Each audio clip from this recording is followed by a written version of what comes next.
Добар ден, добар ден и добре дојдовте во денешната лекција заемни односи кај конкретни биотопи. Видовме во минатите часови дека живите организми не живеат во изолација, односно тие стапуваат во најразлични односи со другите живи организми. Сите тие живеат во одредени места каде што си ги наоѓаат своите услови. Популарно ние ги нарекуваме животна средина.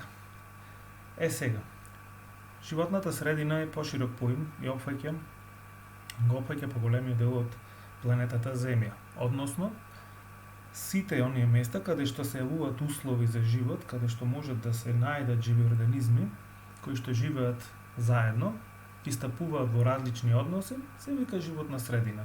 Целата животна средина ние имаме поделено на два делови. Едната е копно, заедно со воздухот ја сочинуваат копнено-воздушната средина и таа опфаќа 1/3 од површината на планетата. Другиот дел е поголем, зафаќа скоро повеќе од 2/3 од површината на планетата Земја и тоа е водната средина. Како што гледаме, копното ги опфаќа сите копнени средини, вклучувајќи и тука пустините, планините, различни долини и така натаму. Додека водната средина исклучиво оној дел исполнет со вода. Значи океаните, морињата како најголем дел, потоа тука се слатките води, езерата, реките, мочуришта, бари, потоци и така натаму. Во рамките на самата животна средина постојат системи во кои што владеат одредени услови и ние тие системи ги нарекуваме екосистеми. Што е екосистем? Тоа е систем составен од два делови. Првиот е биоценоза или животна заедница. Во него спаѓаат сите живи организми кои живеат на одреден простор и тука ги наоѓаат сите услови за живот, значи во тој простор. Еве како пример може да земеме една езерска животна заедница. Во неја, покрај другите организми, се среќаваат алги, полжавчина, ракчиња, голем број на видови риби. Сите тие сочинуваат езерската животна заедница. Сега, одредениот простор кој што го спомнавме во дефиницијата за биоценоза, тоа е нивното живеалиште или биотопот. Биотоп е простор во кој живеат различните организми, како пример е езерото, каде што живее езерската животна заедница, потом како биотоп може да се јави дури една кора на дрво, да речеме, бидејќи си е еден систем од услови за живот кои што владеат тука и на тие услови се прилагодуваат одреден број на организми, некои микроорганизми, потоа ситни инсекти, мовови, да речеме, лишаи кои што можат да најдат услови и да растат на таа кора на дрво. Формираат одредена заедница на тој биотоп. Речниот брег, морското дно, планина, дури самата планина може да се раздели на повеќе живеалишта, бидејќи не се насекаде сите услови исти. Како заклучок, што можеме да кажеме? Можеме да кажеме дека екосистем е систем составен од биоценоза плюс биотоп. Сега, една забелешка, иако ги проучуваме и ги дефинираме одделно, овие два делови се нераздвојни. Значи, биотопот не постои одделено од животната заедница, ниту пак животната заедница може да живее и да обстане без биотоп. Како пример за екосистем, спомнавме до сега неколку, меѓутоа веќе ќе повториме езеро, пустина, океан, поток.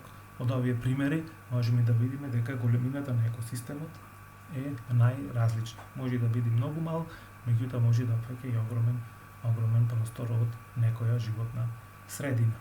Сите екосистеми се сочинуваат животната средина на нашата планета.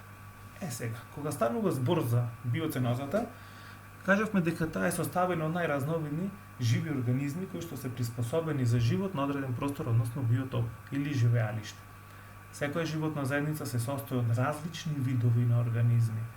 Сите тие видови организми стапуваат во најразлични односи меѓу себе и со биотопот. Секоја животна заедница на секој вид организам брои одреден број на организми. Секој вид на организам е представен со своја популација во животната заедница. Што е тоа популација? Тоа е збирот, односно сите единки на одреден вид кои живеат на одреден простор. Да речеме во нашиот пример, на десната страна, моја десна страна, се гледа популација од врапчина во еден биотоп или еден одреден екосистем. Збирот на сите врапчиња кои што живеат во тој екосистем се нарекува популација. Само едно од тие врапчиња, тоест еден представник од оваа популација се нарекува единка. Значи единка е еден организам, представник на еден вид организам во биоценозата, додека сите тие единки кои што живеат на еден простор припаѓаат на одреден вид, се вика популација. Значи имаме популација на врапчиња и единка врапчи. Или друг пример може да биде во некој шумски екосистем, да речеме популација од елени. Сите елени што живеат во одреден шумски екосистем ја сочинуваат популацијата на елени во тој екосистем. Еден елен, како представник од таа популација, се нарекува единка. Вакви примери има многу бројни, односно колку што има екосистеми, колку што има организми, толку има популации и единки. За домашна задача имате да изработите еден модел на екосистем. Овде имаме дадено само еден мал пример за потребен материјал. Значи, вашата креативност може да дојде до израз, да смислите најразновидни начини како да представите еден екосистем. Како материјал кој што би бил потребен може да се земе на кутија, може кутија од чевли слободно, потоа лепило, селотеп, значи под лепило течно лепило се мисли, хартија бела во боја, разни видови значи на нијанси, потоа конец, глина за моделирање, тесто евентуално или различни бои.